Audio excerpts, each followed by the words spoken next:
Facebook. Now, here's your host, Brian the Beast London.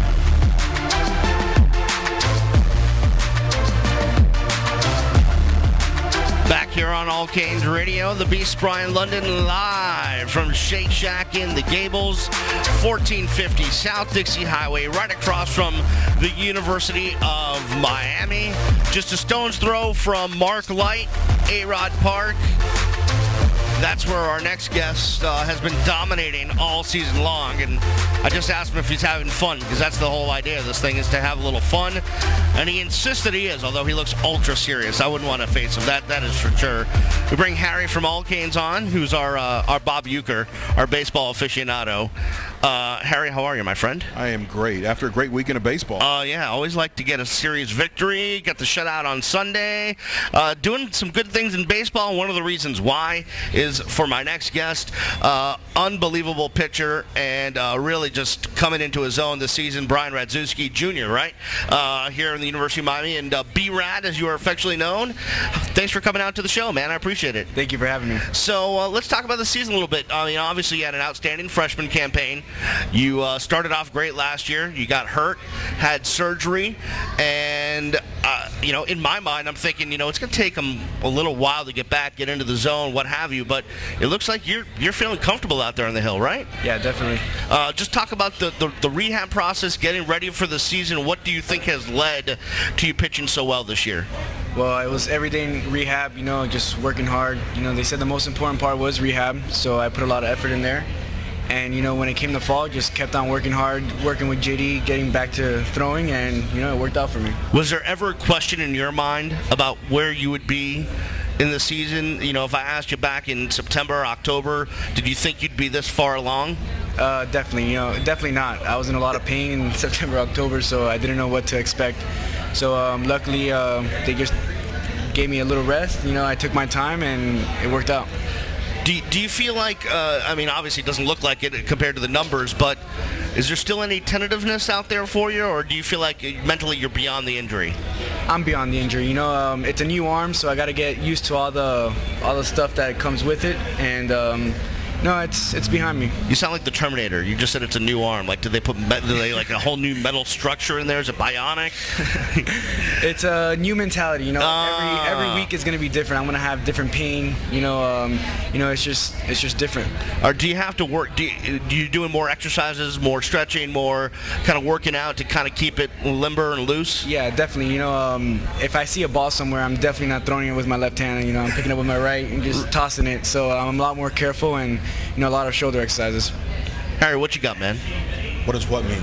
No, I said, what do you have? Do you have a big, intensive question that you got to get off your chest? No, I just like wins. I like strikeouts, and he gets a lot of them. He gets Stu up, it makes him get up a lot, put the K's up on the wall, and the fans like that, with a team that's not hitting real well, it's great to have a pitcher that can shut him down pretty quickly, keep the ball in the ballpark, and get a lot of outs. So definitely, as a pitcher, I guess you like to have a little bit of offense behind you that gives you a little better chance to maybe pitch a little differently.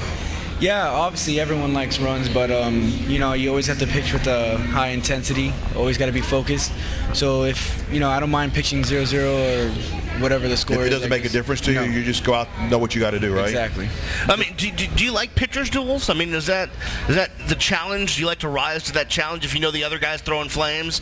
You're like, hey, I'm going to go out there and throw flames too. Yeah, definitely. It makes the game a lot more interesting. And, if it's 5-0 ball game, 6-0 ball game, I'm nice and loose. So, whenever it's 0-0, 1-0, it's nice to have that motivation, that fire in the game. You were a great pitcher coming out of Florida Christian as a high school student. Great your freshman year. How have you changed? How have you matured and developed as a pitcher since maybe your high school days or your freshman year? I would have to say mentally.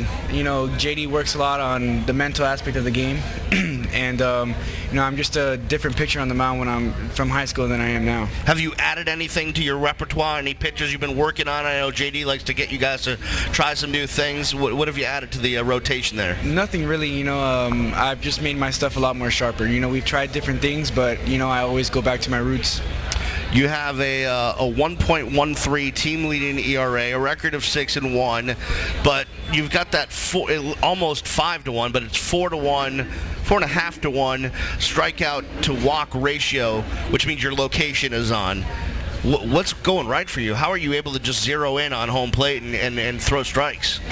My main thing is throwing my off-speed for strikes. I fall behind 2-0, batter's expecting a fastball, and I'll just throw a slider right down the middle, and it just catches us off guard. Sometimes I don't even know. I confuse myself on what I want to throw, and I shake off a lot on JD, and he gets upset sometimes. But if you're successful with it, he doesn't get mad. Do you find, because you've had success and you're an upperclassman and you're a junior, and you know your arm, you know your head, you know what's going on. So if JD calls for a pitch and you shake him off, and you throw something else, do you find that later on he's not going to get mad at you because you know yourself, you know what's going to come from your hand? Unfortunately, that happens too often for me. Sometimes he just gets mad and just says call your own game, but I just I have a lot of faith in JD, and there's games where I just won't shake off nearly as much as I usually do. When you go out there like the other night, you had 10 strikeouts. There was a game a couple weeks back where you had 16 strikeouts. It was one of the most dominating strikeout performances we've ever seen at Miami, at least in the last recent 5 or 10 years for sure. But when you're in that groove, you just can't wait till the next batter gets up, can you? Yeah, exactly. I like to work fast. You do work fast. That's one thing that I think fans like too, because the game goes a little quicker. You see some of these pitchers get out there and they kind of hang out on the mound and they kind of do a mental game. But when you get in there, the batter has not much chance to think about what he's doing other than saying the ball's coming in and I got to get ready to go.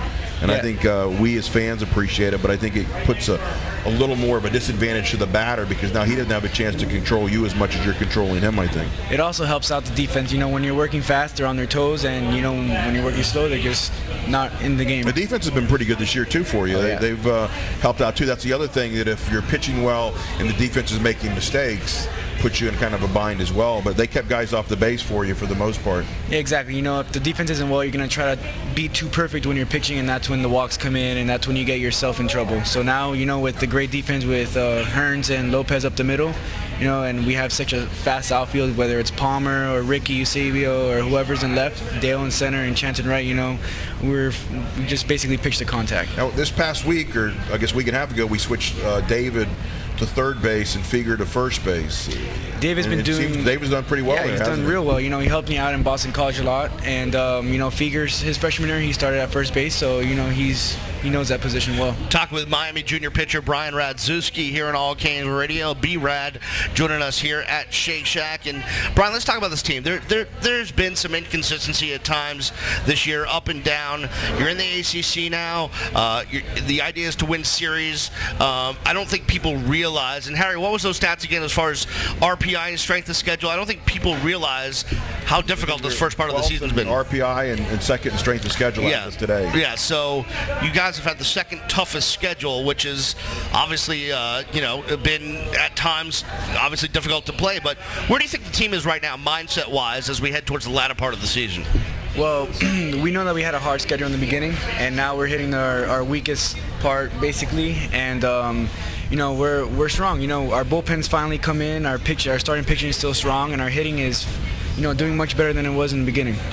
Talk about that bullpen. It really has gotten better, especially now. It looks like you might have found a save leader, a closer. So just talk about the guys that are coming in after you.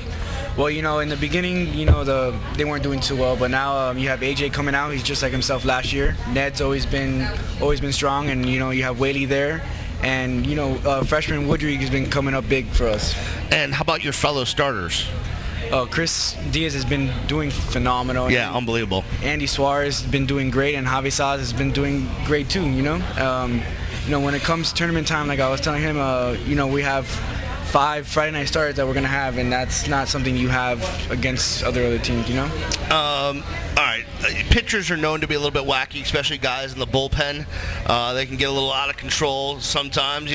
We've been known to see them start dances, rituals, cheers over the course of the year. Who's the characters? Who are the characters out there that we need to kind of, who makes everyone laugh out there in that bullpen or in the pitching staff? I'm gonna have to go with Fedna, Alex Fernandez. And what does he do? Aside from his tweets are sometimes crazy, but aside from that, he's just a clown. He's always trying to make everyone loose, and we cherish him for that. His dad, I'm sure, hangs around every once in a while.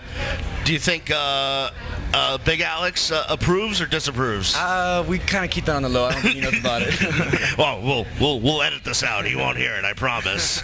Talk about the other guys, though. You got some good leadership on this team. Guys like Chance have been around for a long time. Talk about some of those guys that are really starting to put their imprint on this team. Chance Mack, in the summer he was there every morning working out, so he doesn't really lead with his talking. He's just more of a action, speak louder than words type leader. So you got, I think, the series up in Boston College coming up, and it's another ACC series. And I'm sure at this point, Coach is just preaching, we got to win series. We gotta keep winning to keep ourselves in this postseason hunt, right? Yeah, definitely. On the road, the RPI is different, so it counts as more. So we win this series. We're sitting pretty for the rest of the year. You got.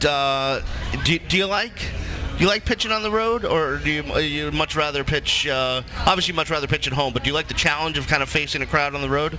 Yeah, I would say so. I like when fans are screaming at me and stuff like that. It makes it a lot more fun. There's not quite the same crowds up at Boston. No, Boston College is not. As I was asking that question, I remembered they don't have quite the. I think they're playing all the games on campus or their campus stadium, right? Right. So I don't even know if there's lights. I don't think there's lights. Yeah, we're playing all the games during the day.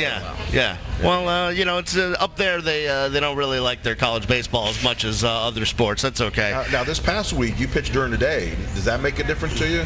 It was really hot. Yeah, it was really hot. It was. That was like the first day you're saying, "Wow, I don't like."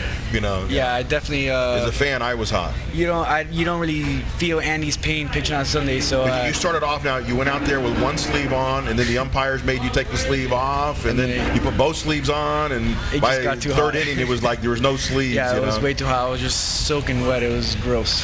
I mean, aside from it being hot, you're used to, your vision of the game is nighttime. Does it affect you at all? I mean, to go out there, you don't really have this year. You haven't really pitched too much during the day. Does it affect you at all? Do you have to change your approach at all if it's a daytime ball game? Not at all. Not at all. Well, that ruins drink that a little question. more fluid. Yeah, you just gotta hydrate more before the night before, and drink a lot of water. Well, now going back to the night before. Like 10 o'clock they decided they were moving the game. I mean, it wasn't because they didn't even really announce it to the crowd. But, people started getting tweets and emails that the game was changing because there was some bad weather. And I came back here later on that night, and we probably would have been delayed maybe an hour. Which is not good for you to start and then have to stop, warming up. So I think it worked out well the way it worked out, other than it was a little bit hotter. I got a little more suntan that way, Unfortunately, I couldn't sleep in, so. Yeah, that's the other thing. Yeah, it's like all of a sudden. But I was able to get a good breakfast in, and I love breakfast. I love breakfast too. In fact, I went to Deli Lane and had breakfast for dinner that night. Yeah, playing early baseball. You got just a couple of series left before we get to the postseason. Miami's been to the postseason 40 times in a row, and even though you had kind of an up and down start, I'm going to guess the mantra is still, hey, we got to get to Omaha. Definitely. We're all coming together right now. Like I said, the bullpen and the hitting just went down at the same time. Everyone hits a drought some point in the season, and now we got the still starting pitching, you got the relievers, and we just need that hitting to step up a little bit more. You, as you look at this team, obviously you're coming together at the right time. You're going to start to feel that pressure of Miami baseball, and you got to get to Omaha. Do you guys let that bother you, or you try not to think about it? No, we don't really think about it. We just try to do what we got to do, and we know the work is there. We're working hard, and it'll pay off. All right, I got to know, what grade do you give guys? What grade do you give Coach Morse as a dad here? Have we? Oh, he's a great father. Oh, did he make you say that? No.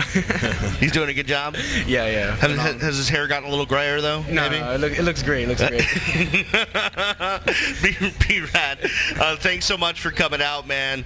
You've had a lot of success. You've been so fun to watch this year. We ask you keep it up. It sounds like you're having fun doing it, which is the most important thing. And we thank you for everything you've done for the U, man. We appreciate it. Thank you for having me. Brian Radziewski joining us here on allCanesRadio. We're going to take a break. When we come back, we will jump back in. Devon Johnson is in the house wearing a thick cap. Does he not know that it's 80-something degrees out? I don't know. We'll have to ask him when we come back after this. B-Rad, thank you so much. Back after this on allCanes Radio, live from Shake Shack in the Gables. We don't care about nobody except it's you. We don't. You're listening to allCanes Radio.